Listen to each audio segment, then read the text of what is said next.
오직 여호와를 앙망하는 자는 새 힘을 얻으리니 독수리가 날개치며 올라감 같을 것이요 다른 박질하여도 곤비하지 아니하겠고 걸어가도 피곤하지 아니하리로다. 아멘. 하나님을 예배합니다. 이 시간도 부족한 저희들을 불러주셔서 감사합니다. 예배를 통하여 우리 하나님 홀로 영광을 받으시옵소서.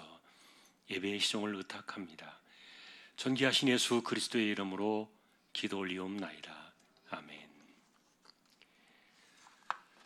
331장입니다.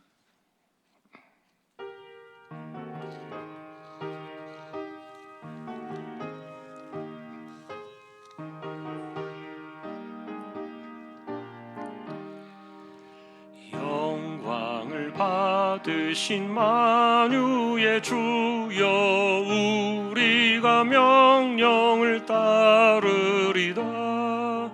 베푸신 은혜를 감사히 알고 진실한 마음으로 섬기겠네. 구주의 은혜 주시는 대로 영원히 받들어 섬기겠네. 찬송하겠네 찬송하겠네. 생명을 주시는 구주로다. 구주를 높이고 잘 공경하여 온유한 마음으로 섬기리다. 주 예수 안에서 즐거워하며 충성을 다하여 섬기겠네. 구주의 은혜 주시는 대로 영원히 받들어 섬기겠네. 찬송하겠네 찬송하겠네. 생명을 주시는 구주로다. 예수를 믿고서 늘 사랑하여 참 기쁜 마음으로 섬기리다. 온 마음을 드리고 늘 순종하며 구주를 영원히 섬기겠네. 구주의 은혜 주시는 대로 영원히 받들어 섬기겠네. 찬송하겠네 찬송하겠네. 생명을 주시는 구주로다. 아멘. 이정순 집사님 기도해 주시겠습니다.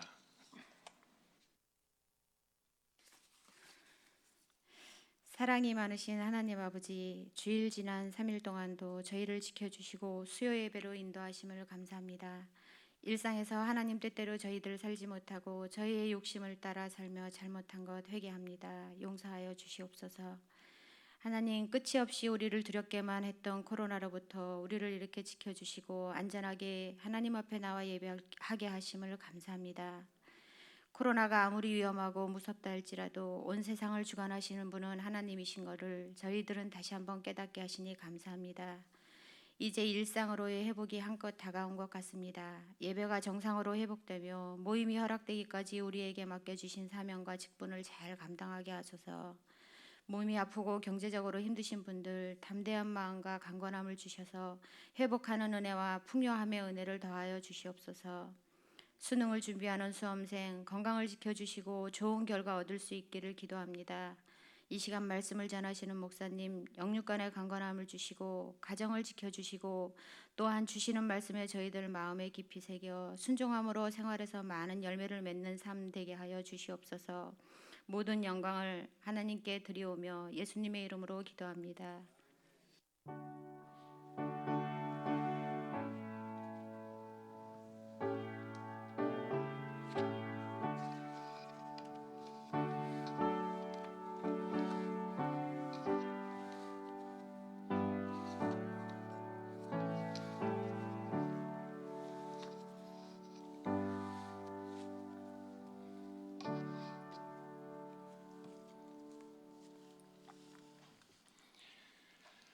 하나님 말씀 오늘은 룻기서 1장이 되겠습니다.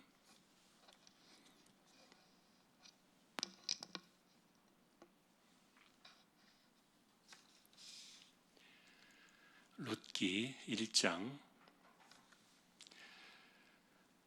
함께 교독하겠습니다. 제가 먼저 1절 보겠습니다. 사사들이 치리하던 때에 그 땅에 흉년이 드니라. 유다 베들레헴의 한 사람이 그의 아내와 두 아들을 데리고 모압 지방에 가서 거류하였는데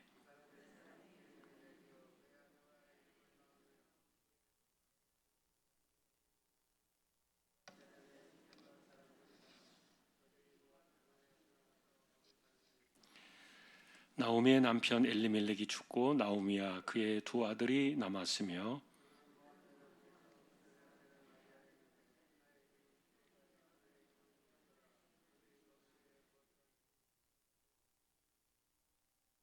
말론과 기럨 두 사람이 다 죽고 그 여인은 두 아들과 남편의 뒤에 남았더라.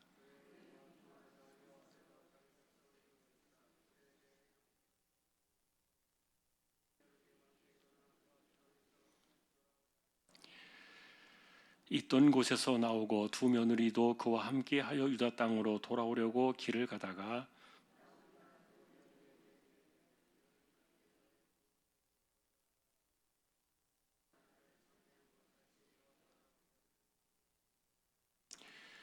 여호와께서 너희에게 허락하사 각기 남편의 집에서 위로를 받게 하시기를 원하노라 하고 그들에게 입맞춤에 그들이 소리를 높여 올리며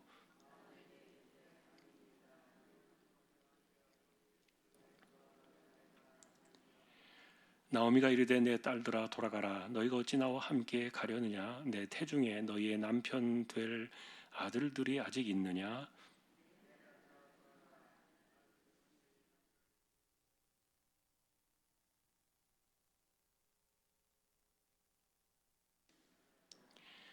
너희가 어찌 그들이 자라기를 기다리겠으며 어찌 남편 없이 지내겠다고 결심하겠느냐. 내 딸들아 그렇지 아니하니라. 여호와의 손이 나를 치셨으므로 나는 너희로 말미암아 더욱 마음이 아프도다 하매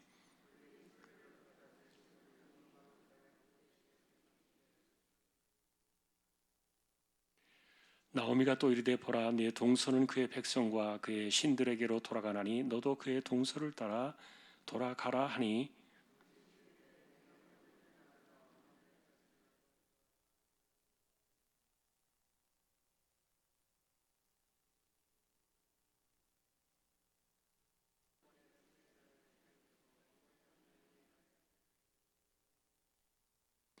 어머니께서 죽으시는 곳에서 나도 죽어 거기 묻힐 것이라. 만일 내가 죽는 일 외에 어머니를 떠나면 여호와께서 내게 벌을 내리시고 더 내리시기를 원하나이다 하는지라.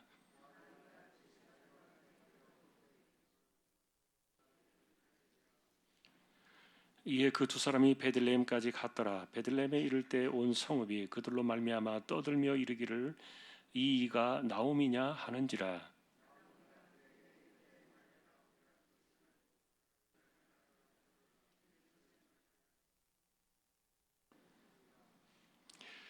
내가 풍족하게 나갔더니 여호와께서 내게 비어 돌아오게 하셨느니라. 여호와께서 나를 징벌하셨고 전능자가 나를 괴롭게 하셨거늘 너희가 어찌 나를 나오미라 부르느냐 하니라.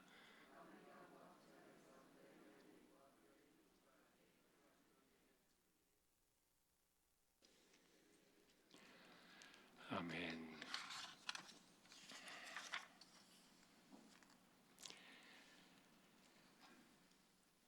예, 11월 달에 세례식 준비 대상자들 해주시면 좋겠고요. 그리고 국화 화분 선교위원회 주관으로 지금 판매를 하고 있습니다. 같이 또 도와주시면 좋겠습니다. 이번 주 토요일 결혼식은 오후 1시 반 신도림에서 김종근 집사님 하며 권사님 가정의 아들 지수 형제 있습니다. 예, 교회에서는 1시간 전에 출발을 할 예정입니다. 축하해 주시면 좋겠습니다. 다른 소식들은 주보를 보아주시기 바랍니다. 38구역 찬양으로 영광을 돌리겠습니다.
하나님 감사합니다. 38구역을 세워주셨습니다. 구역의 모든 식구들을 돌아봐 주시고 또 이와 같은 코로나의 혼란의 시대에도 믿음 흔들리지 않고 든든히 서가는 구역의 가족들 모두 다 되게 해주십시오. 말씀을 상고하려고 합니다. 부족한 종과 우리 모두에게 성령께서 이 시간 말씀으로 임재하여 주십시오. 존귀하신 예수님의 이름으로 기도합니다. 아멘.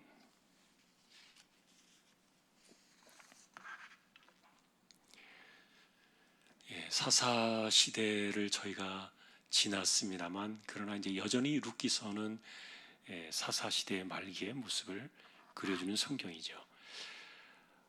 여전히 왕이 없을 때 소견대로 행하더라라는 그 한 단면을 보여준 성경이 또 룻기서가 되겠고요. 그런데 이제 룻기서를 끝내는 마지막 끄트머리에 가서 보니까 그 후손들의 이름이 나오죠. 이 룻이라는 여자가 다윗의 조상이 되잖아요.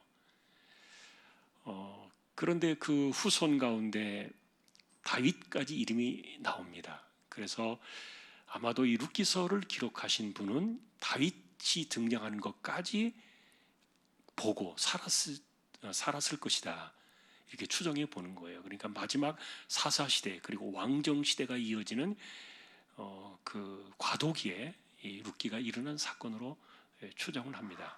누가 이것을 기록했는지는 잘 알 수 없고요.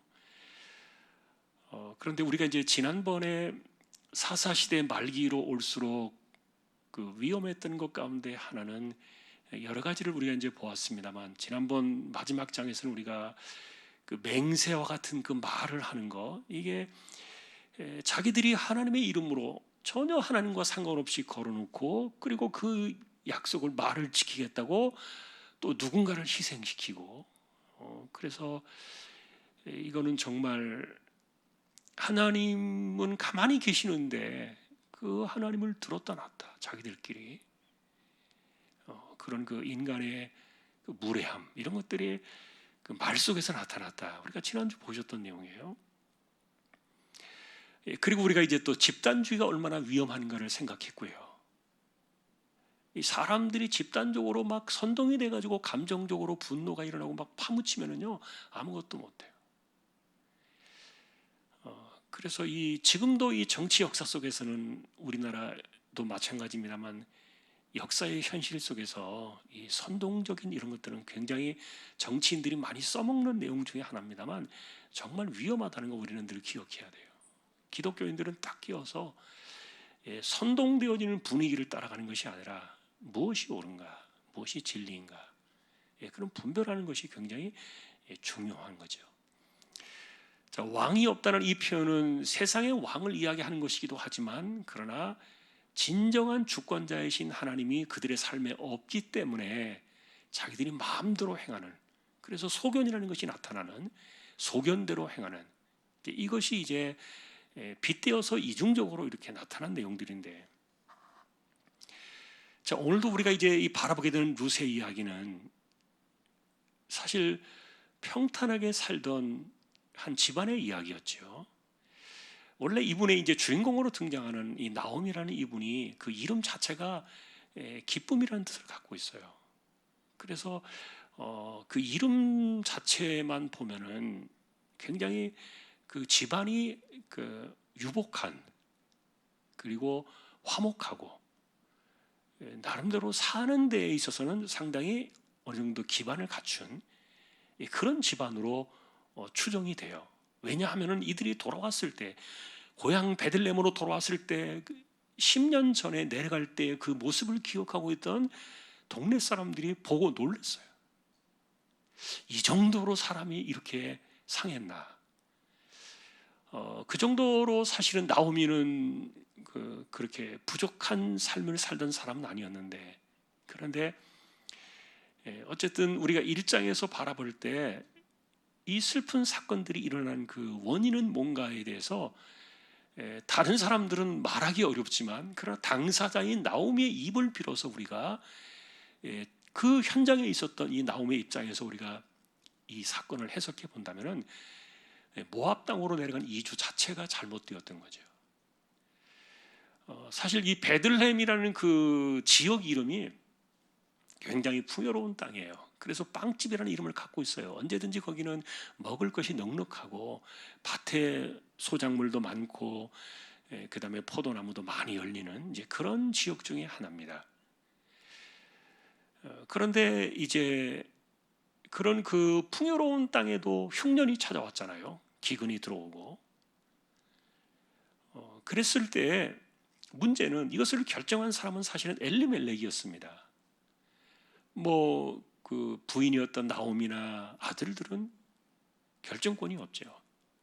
그 남편이었던 가장이었던 엘리멜렉이 소위 말하면 자신이 좀 더 이 흉년을 피해 가지고 잘 살 수 있는 땅으로 찾아서 내려갔던 거죠. 거기가 이제 모압 땅 아닙니까? 지리적으로 이렇게 보면은요, 가나안 땅 베들레헴은 이렇게 상당히 거기도 지형이 높아요. 우리식으로 말하면 이제 고지대예요, 어느 정도.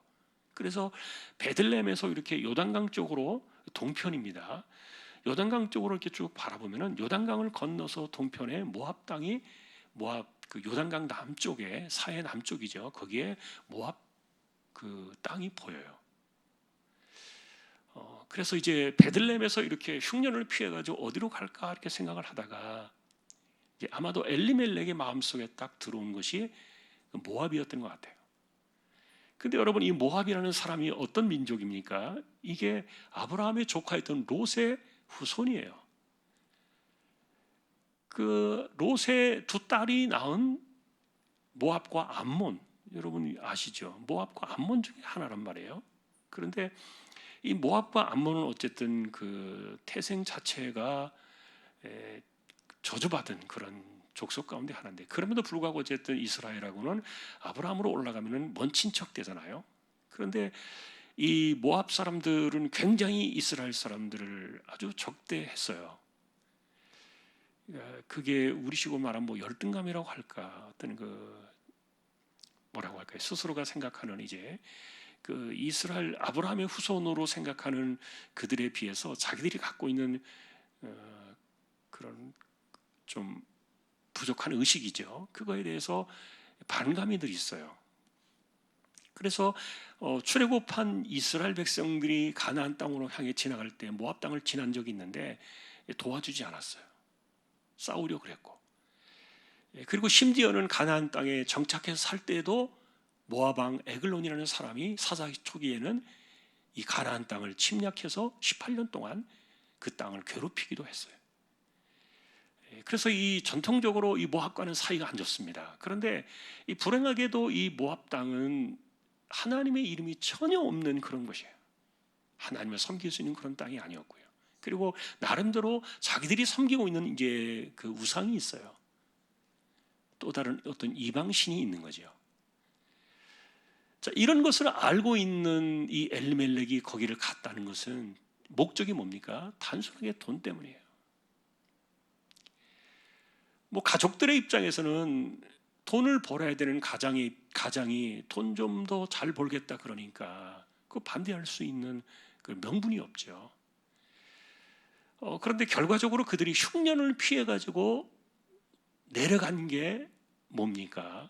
흉년을 피해서 내려간 게 도리어 다 털리고 말았던 거죠.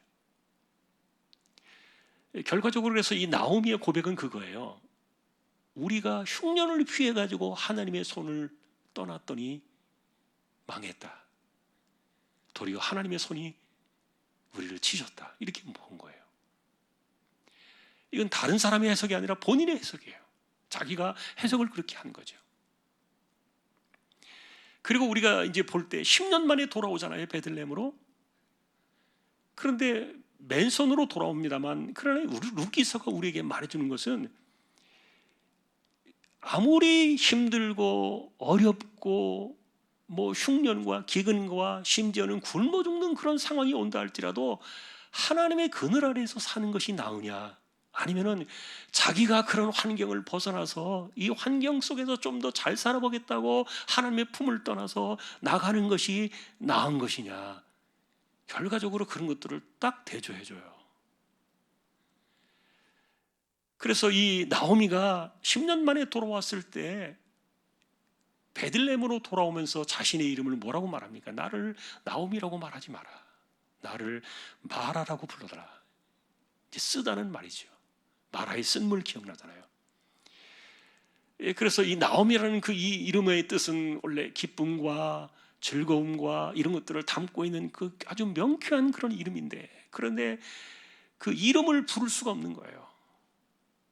예를 들면 여러분 우리식으로 말하면은 이 사람의 이름이 기쁨이라고 예를 들어서 하면은, 예를 들어서 기쁨아, 이제 제가 알고 있는 어떤 곳 그 아들 이름도 기쁨인데, 기쁨아 하는데, 그런데 이 사람의 형편이 이게 뭐 이름 부를 수가 없는 거예요. 너무 막 밑바닥이고 힘들고 이런데 이 기쁨이라고 이름을 부르는 게 이게 너무 어색하고 안 맞는 그런 거죠. 그래서 자신을 이제 말하라 불러달라 이렇게 이제 말할 정도인데, 근데 중요한 것은 내가 죽어도 하나님 앞에 와서 죽어야 되겠다. 이게 이제 베들레헴으로 돌아온 귀향 사건의 결말이에요. 그래서 하나님의 백성들이 실제로 자기가 잘 살겠다고, 자기가 이 삶을 좀 해결해 보겠다고 신앙의 문제는 전혀 생각하지 않고 내려가 버린 이것이 과연 하나님 백성들 사이에서 옳은 것인가? 그러니까 이 당시에도 여전히 왕이 없을 때 하나님의 뜻이나 주권이나 이런 것들을 전혀 생각하지 않고 자기 소견이 옳은 대로 하는 거니까요. 그러니까 하나님께 묻지 않은 거죠. 실제로 여러분, 하나님께서 만일에 이 흉년의 때를 피해서 네가 잠깐 동안만 모압으로 내려가 있어라, 만일 하나님께서 그리하셨다면은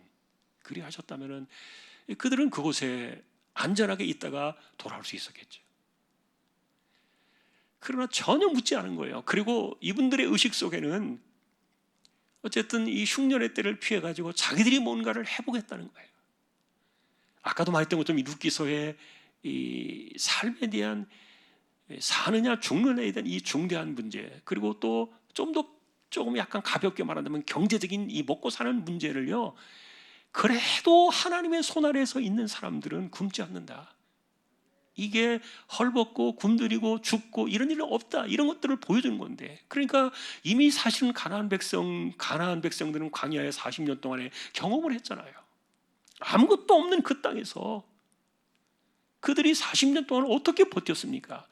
하늘에서 만나가 내릴 줄 누가 알았습니까? 그리고 전혀 물이 없는 그 사막에서 반석에서 바위 틈에 물이 터져나올 줄 누가 압니까? 수많은 전갈과 황충과 뭐 예를 들면 이런 것들이 많이 사는 그런 땅인데, 그런데 이스라엘 백성들이 사는 그곳에는요 하나도 그런 것이 없었잖아요.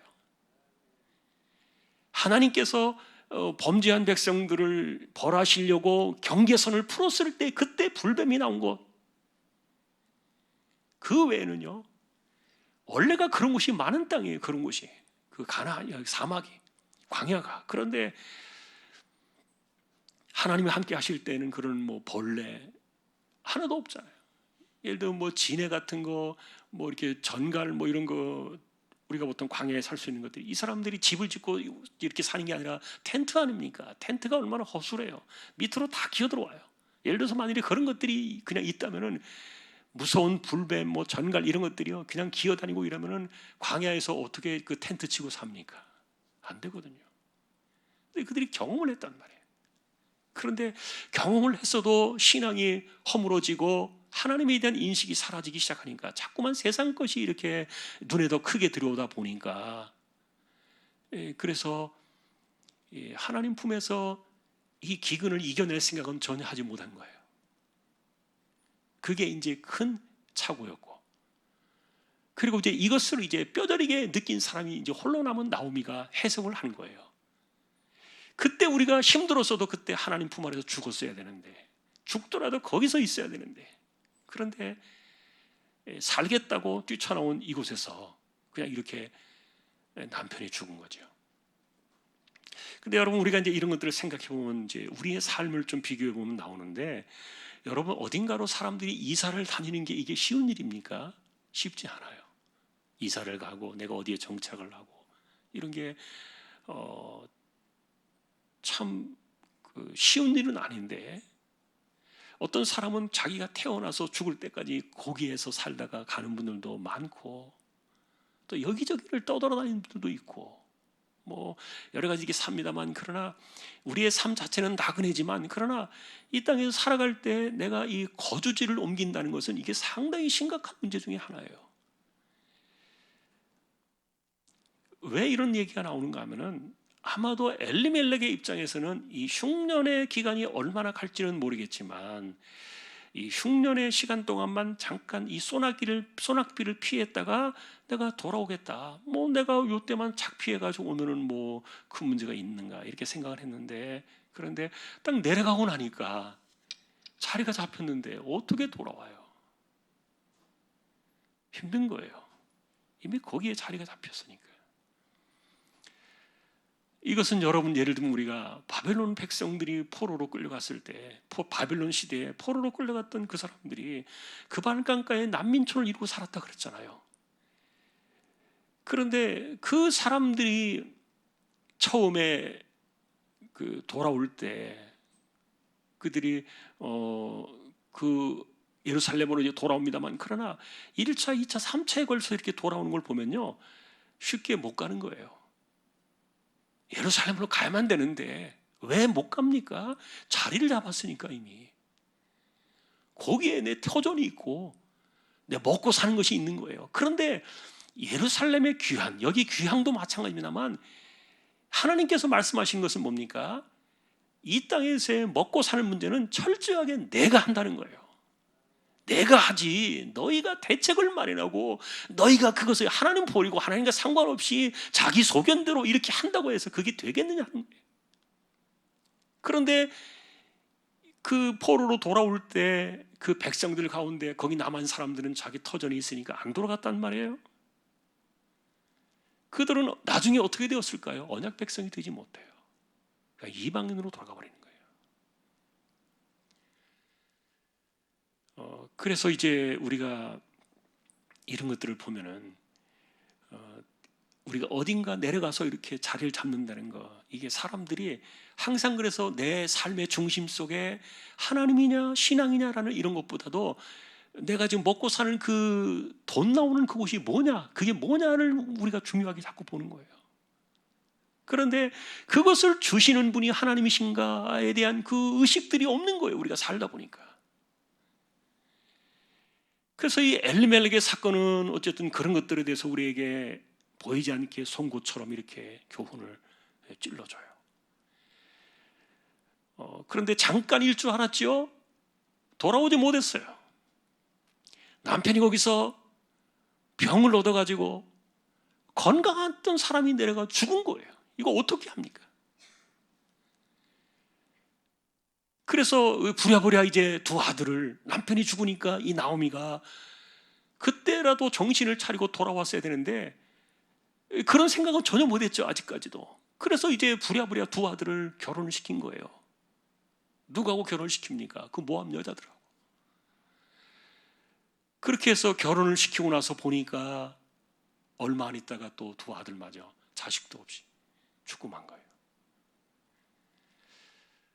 이렇게 다 터지고 나니까 이제 나오미가 이제 신앙적으로 이 모든 환경들을 보기 시작했던 겁니다. 아, 내가 죽어야 될 곳은 여기가 아니구나. 그리고 내가 살아야 될 곳은 여기가 아니구나. 그것은 이제 두 아들이 죽고 난 이후에 비로소 보이기 시작하는 거죠. 그런데 이제 그때쯤에 맞춰가지고 베들레헴에서 소식이 들려오기를, 이제 하나님께서 베들레헴을 예전처럼 풍요롭게 하시기 시작하셨다. 아까도 말했던 것처럼 빵집이라는 이름을 가진 이 베들레헴은 먹을 것이 넉넉하게 나오는 풍요로운 땅이에요. 그런데 이제 흉년의 그 흔적들이 사라지고 이제 예전처럼 풍요로움이 찾아왔다는 그 소식이 들려온 건데, 이게 10년이에요, 10년. 그래서 우리는 이렇게 생각해 볼 수 있어요. 첫째는 이 베들레헴의 그 흉년이 굉장히 오래 갔다는 거예요. 오래 갔을 거다. 잠깐 1, 2년 지나가면 끝날 줄 알았던 그 흉년이 아니라 이게 거의 10년 가까이 이렇게 긴 시간을 이 흉년이 끌었을 것이다. 그러니까 아마도 이 엘리멜렉이나 나오미는 이 모압 땅에서 힘들 때 고향 생각하지 않았겠어요? 돌아가야 된다, 돌아가야 된다 생각을 했겠죠. 그러나 돌아가도 베들레헴은 뭐 별거 없다. 왜냐하면 흉년 피해 가지고 왔는데 여전히 베들레헴의 흉년이 해결이 안 됐다고 들려지면 그러면 돌아가도 소용이 없으니까 이렇게 생각한 거예요. 그러니까 항상 이들의 움직임과 판단의 기준은 뭐예요? 먹고 사는 것이, 이것이 기준이었어요. 당장 먹고 사는 그 생계의 문제, 이것이 기준이었어요. 그런데 여러분, 하나님 없이 생각하면 이게 현실적으로 딱 맞아떨어지는 이야기 아닙니까? 하나님을 빼놓고 생각하면. 그런데 하나님 백성들에게 이 룻기서가 말해준 것은 아까도 말했던 것은 뭐예요? 하나님 앞에 와서 죽으라는 거예요. 만일에 그렇다면. 그래서 하나님께서 그 백성들을 이렇게 헐벗고 굶주리게 하시는 그런 상황이 온다면 그들을 어떻게 하시는가 보라는 거예요. 진짜 하나님이 자기 백성을 돌보시는가? 어떻게 돌보시는가? 그러니까 우리가 하나님을 중심으로 우리의 삶을 생각하고 평가하고 이렇게 바라봐야 되는데, 그런데 하나님을 싹 빼놓고 자기 소견대로 생각하다 보니까 딱 중요한 게 생계였던 거죠. 생계가 딱 걸리니까. 그래서 예를 베들레헴으로 돌아가지도 못하고 미적미적 된 게 10년이었는데 근데 다 털리고 나니까 10년 만에 하나님께서 베들레헴을 돌아보셨다. 나오미가 그래서 이제 여긴 내가 더 이상 있을 곳이 아니다. 남편이 죽고 두 아들이 여기서 죽었지만 그러나 우리가 가야 할 곳은 여기가 아니다. 하나님께로 가야 된다. 실제로 그래서 베들레헴은 우리가 생각하는 그래서 전통적으로 이 베들레헴을 교회로 생각해요. 교회를 떠나간 하나님의 사람들, 그들의 삶이 세상에서 과연 잘 될 수 있는가에 대해서 이 룻기서는 반대 의견을 던지는 거예요. 우리 하나님을 떠나서 어떻게 할 수 있겠는가? 하나님을 떠나서 어떻게 우리가 우리의 삶을 책임지며 우리의 생계를 쫓아가는 그런 것들이 과연 우리의 뜻대로 잘 될 수 있겠는가? 하나님의 돌보심과 보호하심이 없는 곳에서 하나님 백성들이 과연 무탈할 수 있겠는가? 그런 도전들을 줍니다. 자, 이런 이제 신학적인 해석이 있고요. 룻기서에 대한 이것은 우리의 해석이 아니라 나오미의 해석이라고 말씀을 드렸어요. 나오미가 친히 겪었던 사람이니까 몸소 겪으면서 10년여 사이에 그 많은 변화가 있었는데 그때 이제 내놓았던 자신의 신앙적인 해석이에요. 자, 그리고 이제 돌아갈 때 이제 마지막 우리가 이제 한 가지 보는 것은 여기서 이제 달고 돌아온 사람이 하나가 있지요. 고향으로 돌아오면서 이 나오미가 달고 들어온 이 여자 한 분, 이분이 이제 이 룻기서의 진정한 주인으로 등장을 하는데, 그런데 사실 여러분, 이 모압이라는 이 사람은 우리가 아까도 말했던 것처럼 이 모압은요, 이 저주받은 민족이었기 때문에 이 하나님께서 그렇게 주목하시는 복받은 그런 민족은 아니에요. 그런데 이 모압 땅에 있던 이 여자가, 이 룻이라는 사람이 홀로 남은 시어머니를 따라서 이 신앙으로 돌아온 거죠. 단순하게 베들레헴으로 그 시대의 어떤 그 고향으로 돌아온 게 아니에요. 하나님께로 돌아온 건데, 그러니까 우리가 지금 고백 보는 것처럼 어머니 하나님이 나의 하나님이 되실 것이다. 그 하나님에게서 미래적인 어떤 희망을 보고 이 사람이 찾아온 거지. 인간적으로 보면은 나오미에게 뭘 볼 게 있겠습니까? 모압 땅으로 내려올 때 이주하면서 베들레헴에 자기 땅 다 처분했을 건데, 재산 다 처분했을 건데, 물론 이제 그 기업이나 이런 것들은 여전히 남아 있습니다만, 그러나 다 어쨌든 가봐야 뭐 손에 쥐는 것은 아무것도 없는 사람인데, 나이 많은 이 시어머니 따라 뭐 좋겠다고. 지금 여러분 실제로 이분의 나이는요, 이 룻의 나이는 20 전후예요. 10대 후반이거나 20대 초반이에요. 아주 젊은 여자예요. 우리가 상상할 수 없는 일들이에요. 실제로 이 룻은 그래서 이 나오미가 따라오겠다고 처음에는 그 룻하고 또 하나 이름은 며느리의 이름이 오르바 아닙니까? 이 두 며느리가 처음에는 자기 시어머니에 대한 그 인간적인 관계 때문에 어쩔 수 없이 따라 가겠다고 나섰지만, 그러나 실제로 하나님에 대한 신앙 없이 이들이 따라왔다 할지라도 만일에 하나님을 본 것이 아니었으면요, 반드시 베들레헴에 와서 두 며느리는 흩어졌을 겁니다. 다 갈라졌겠지요. 베들레헴에 와서 다 자기들 살 길을 찾아가겠죠. 그런데 룻은 그게 아니었기 때문이었고, 그러나 이제 결과적으로 이 나오미는 이 두 며느리를 데리고 갈 만한 그게 될 수 없는 거예요. 다 막에 빈손으로 가는데 이 두 며느리를 데리고 달랑 가면은 얼마나 욕하겠어요, 사람들이. 그래서 나오미가 이들을 축복하면서 보냈던 겁니다.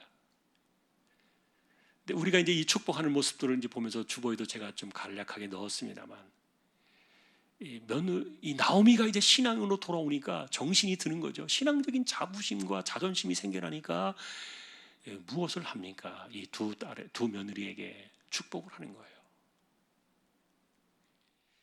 하나님의 이름으로 축복을 하는 이것은요, 하나님 백성들이 주신 최고의 권세입니다. 우리가 이거 잊지 말아야 돼요.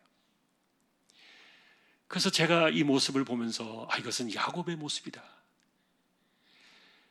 왜냐하면 아들 요셉을 만나러 가나안 땅을 정리하고 애굽으로 야곱이 내려갔을 때 그 130살의 노인이, 여러분 우리가 야복강가에서 이 환도뼈가 부러져 가지고 쫄륵거리는 그 야곱을 생각할 수 있잖아요.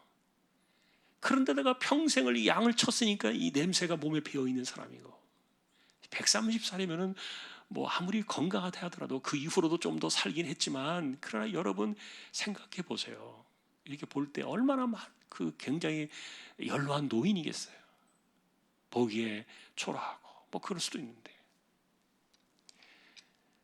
그런데 야곱이 이렇게 자기 아들, 우리가 그런 얘기 예전에 했잖아요. 자기 아들이 그 왕의 총애를 받아가지고 총리로 있으니까, 그것도 전혀 애굽 사람이 아닌 이방 사람을 이렇게 총리로 이렇게 대접을 해주니까 아버지 입장에서 얼마나 고맙습니까? 내 아들 좀 잘 봐주세요라는 그런 관점 속에서 사실은 아버지가 이 왕을 만나러 가면은 선물 준비해야 마땅해요. 그것도 자기가 살던 가나안 땅에서 최고의 어떤 그 소장품 이런 것들을 갖다가 준비해서 가야 되잖아요. 근데 맨손으로 갔어요. 야곱이 맨손으로 바로를 만나잖아요. 그리고 뭐 합니까? 그가 줄 수 있는 최고는 뭐라고 생각합니까? 축복이에요. 야곱이 바로에게 줄 수 있었던 최고의 축복이, 최고의 선물이 축복이라고 생각했기 때문에 당당하게 빈손으로 갔던 거예요. 그래서 아무것도 모르지만 이 사람은 하나님도 모르는 사람이고 신앙도 없는 왕이에요. 바로 왕이 무슨 뭐 하나님을 알겠어요. 하나님은 나중에 대적하는 그런 자리에 서는데 상관이 없어요. 그건 신앙에 대한 프라이드예요. 자존심이에요. 믿음이죠. 그러니까 야곱이 들어가자마자 왕을 볼 때 처음 하나님의 이름으로 축복을 해요. 그리고 또 그 뒤를 빠져나올 때, 인사하고 나올 때도 또 한 번 축복을 해요. 나오미의 신앙이 보는 겁니다. 우리가 그러니까 제정신이 돌아오니까요, 신앙적으로 딱 돌아오니까 하나님을 믿는 그 신앙이 얼마나 존귀한가를 알고 나니까 돌아갈 이 며느리들에게 아무것도 줄 것은 없어도 정말 진심을 다해서 축복하는 거예요. 그동안에 내 아들들을 잘 해줬고, 비록 짧은 시간이었지만 내 아들들을 잘 해줬고, 그 다음에 집안을 잘 섬긴 것에 대해서 하나님께서 갚아주시기를 원한다. 내가 갚을 것이 없으니까 하나님께 선대하시기를 원한다는 이 말은, 내가 갚아줄 것이 없으니까 하나님이 그동안에 너희들이 한 것에 대해서 갚아주기를 원한다. 축복했어요. 그리고 또 축복한 것이 뭐냐면, 두 번째, 좋은 남편 만나가지고, 좋은 남편 만나서 젊으니까 앞으로 행복하게 살도록 하나님께서 복을 내려주셨으면 좋겠다. 진심이었어요. 그러니 사실은 이것은 시어머니의 입장보다도 정말 그 며느리들을 생각하는 그 같은 여자요 또 어머니의 입장 같은 그런 딸같이 여겼으니까요. 며느리들을 내 딸들아 이렇게 불렀으니까. 그래서 이 며느리들을 이렇게 축복하면서 보냈는데, 이런 것을 보면은 이제 확실히 이제 나오미가 정신이 돌아온 거죠. 그동안에 자신의 삶과 환경과 이런 것들을 도대체 왜 이런가? 우리는 왜 이렇게 이런 식으로 삶이 얽히고 엉망인가? 이런 것에 대해서 그냥 하나님 없이만 생각한 거예요. 생계의 문제로만 자신을 풀어 보았던 거예요. 그런데 정신이 딱 돌아오고 나니까 이렇게 하나님 중심으로 자신의 마음이 딱 서고, 이 딸들, 이 며느리들을 그래서 축복하는 모습을 보면서 마음속에 이런 생각이 드는 겁니다. 아, 됐다. 이분이 하나님이 바라시는 것이 이것이구나. 그래서 이 사람이, 나오미가 자신의 신앙 고백을 할 때도 뭐라고 말합니까? 하나님 막 이렇게 원망하듯이 말하니, 불평하지. 하나님이 나를 치셨다. 이거 대놓고 공공연히 이야기하는 거예요. 하나님이 나를 치셨다.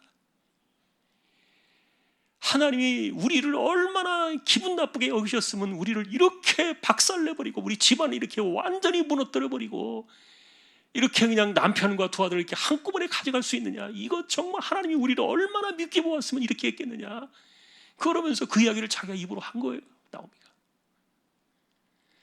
그러나 그것은 하나님에 대한 원망 이런 것들보다도 이 땅의 이 모든 것들이 주권자가 하나님이시라는 사실을 나오미가 간접적으로 고백한 거예요. 자기의 아픔을 통해서.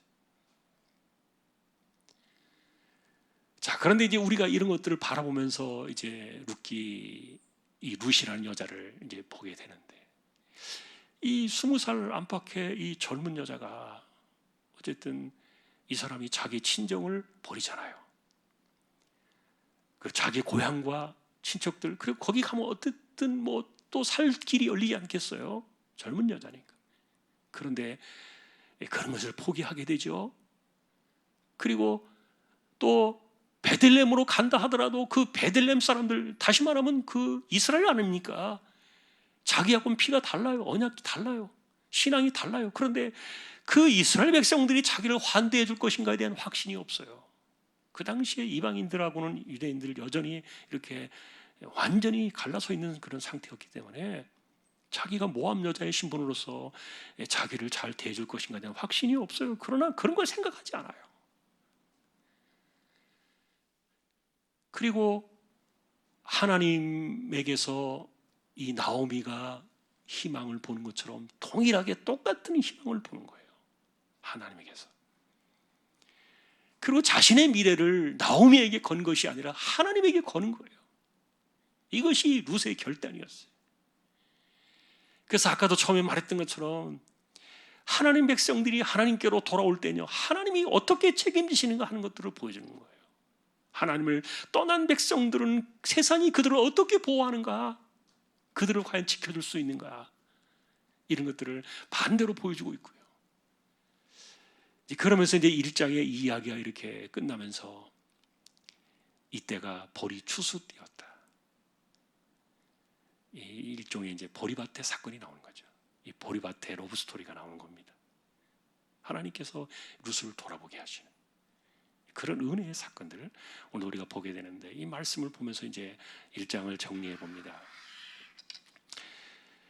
뭐 이런 일들도 있을 수 있고 저런 일들도 있을 수 있고, 이 룻기서의 이야기를, 엘리멜렉 집안의 이 불행의 이야기를 우리 모두의 이야기로 일반화시키기는 어렵겠죠. 그러나 어쨌든 그 집안에 있었던 이 사건을 그 당사자였던 나오미가 해석한 그의 이야기를 바라보면서, 자신의 이야기를 바라보면서 우리 역시 비슷하게 보는 관점은 갖는 겁니다.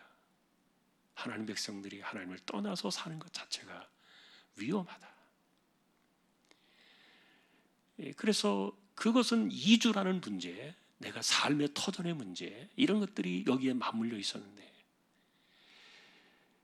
그런 것조차도, 그리고 우리가 먹고 사는, 뭐 마태복음 예수님 말씀하신 것처럼 무엇을 먹을까 입을까 마실까 염려하지 마라, 이렇게 말씀하신 것처럼 과연 그런 믿음으로 우리가 하나님 앞에서 살아가느냐, 과연 하나님께서 우리의 생계의 문제까지도 정말 간섭하시느냐, 이 현실적인 문제에 대해서 아주 피부에 와닿게 직접적으로 도전하는 그런 이야기이기 때문에 오늘 우리는 하나님 중심으로 살아가는 것이 무엇인가, 그것이 내 삶을 어떻게 결정하게 하는가. 그래서 내가 하나님과 상관없이 내 소견대로 하지 않고, 이 소견대로 한다는 것, 눈에 보이는 대로 하는 거죠. 소견대로 하지 않고 하나님의 뜻 가운데서 내가 하나님 안에서 내가 내 삶을 해석하고 만들어가는 것, 이것이 참 중요하다. 오늘도 우리 말씀을 통해서 교훈을 받고 또 계속되어지는 룻기를 통해서 우리가 하나님이 어떻게 이 사람들을, 하나님께로 돌아온 사람들을 일으키시는가 하는 것들을 보면서 우리가 또 은혜가 또 있을 줄로 압니다. 하나님 안에서의 우리의 삶을 만들어가는 우리 모두가 될 수 있기를 주님의 이름으로 축복합니다.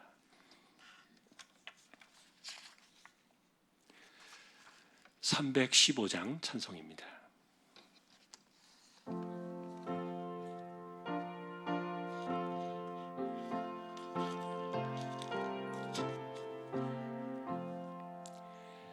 내 주 되신 주를 참 사랑하고 곧 그에게 죄를 다 고합니다. 그 은혜를 주신 내 예수시니 이전보다 더욱 사랑합니다. 주 날 사랑하사 구하시려고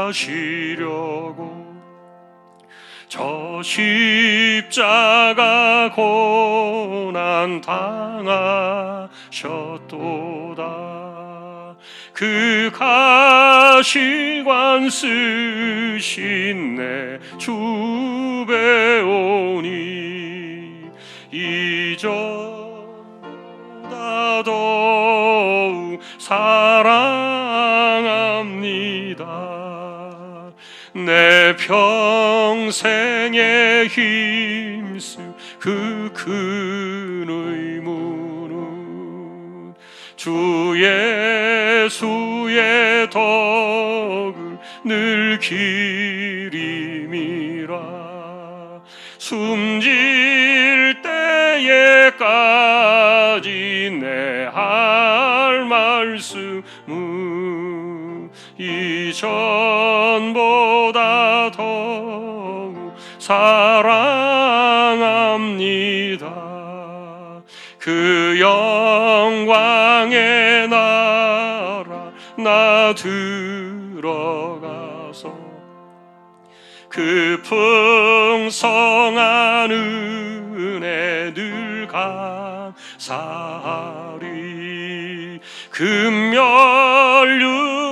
쓰고 나 찬송할 말 이전보다 더욱 사랑합니다.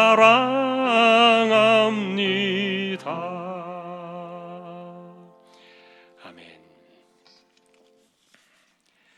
10의 1조 드립니다.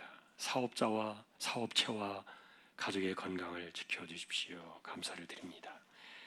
그동안 가정의 평안을 주심을 감사하며 아플 때 함께해 주셔서 힘든 시간들을 잘 이겨내게 해주심에 감사 예물을 드립니다.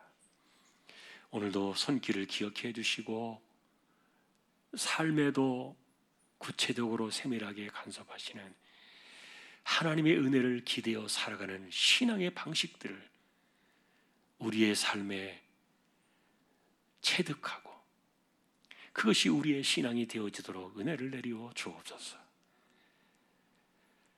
하나님을 빼놓고 생각하면은 항상 돈이 제일 먼저 눈에 들어오고, 그래서 돈 때문에 우리가 움직이는 이 모든 것들이 소견이 되는데, 하나님, 우리가 하나님 안에서 우리의 삶을 해석하고 하나님 안에서 우리의 삶을 발견하고 하나님 안에서의 우리의 삶을 설계해 나가는 이런 신앙 중심의 삶이 우리의 것이 되게 해주시고, 우리가 살아도 죽어도 하나님 안에서 우리의 삶을 맡길 수 있는 신실한 하나님의 백성들 되게 하여 주옵소서. 이재용 집사님, 최태경 청년, 신비한 집사님, 조인성 청년, 김한솔 청년, 백형래 집사님, 조말순 집사님, 이들을 부탁합니다. 암 치료하시는 분들은 오늘도 그 몸을 붙들어 주시고, 연세 많으신 분들 기력을 더해 주시고, 맑은 정신 총기가 흐려지지 않게 하시며 우리 가운데 연약한 이들 또한 생계의 어려움을 겪는 이들 곤고한 모든 삶 속에 우리 하나님께서 간섭하셔서 은혜를 주시고 우리가 광야에서 만나를 먹으며 사막에서 물을 마시며 하나님의 보호하심과 붙드심과 지켜내심이 무엇인가를 경험하는 하나님의 자녀들이 되기를 원하오니 오늘도 흩어져 살아가는 조항의 식구들을 붙들어 주시고 하나님 안에서 믿음을 지키며 신실하게 이 세대를 이겨나가는 우리 모두가 되게 하여 주옵소서. 복음을 위해 보내신 주님의 종들이 있습니다. 선교지를 기억해 주시고 또한 개척된 교회와 세우신 종과 하나님의 나라와 백성들을 꼭 기억하여 주십시오. 21명의 입시를 준비하는 자녀들을 의탁합니다. 예배를 마치고 돌아갑니다. 우리의 삶의 주인이 하나님이심을 기억하고 그분은 단순하게 천지만 지으신 것이 아니라 지금도 인간의 생사화복을 주장하시고 우리의 삶의 모든 것의 주권자이시며 진정한 울타리가 되시며 반석이 되시며 피난처가 되시며 보호자이심을 기억하고 하나님을 의지하여 이 세대를 이겨나가는 하나님 안에서 믿음으로 승리해 나가는 우리 모두가 다 되기를 다시 한번 주님의 이름으로 간절히 기도하오며 우리 주님 예수 그리스도의 은혜와 하나님 아버지의 사랑과 성령님의 감화 감동 위로 인도 교통 충만하심이 왕이 없을 때 소견대로 행하던 이와 같은 일들을 반면교사로 삼아 우리의 소견이 아니라 하나님 안에서 우리의 인생을 설계하고 만들어 나가며 하나님 안에서 승리하기를 원하는 우리 모든 심령들 조항의 가족들 위해 이제로부터 영원까지 함께 있을지어다. 아멘.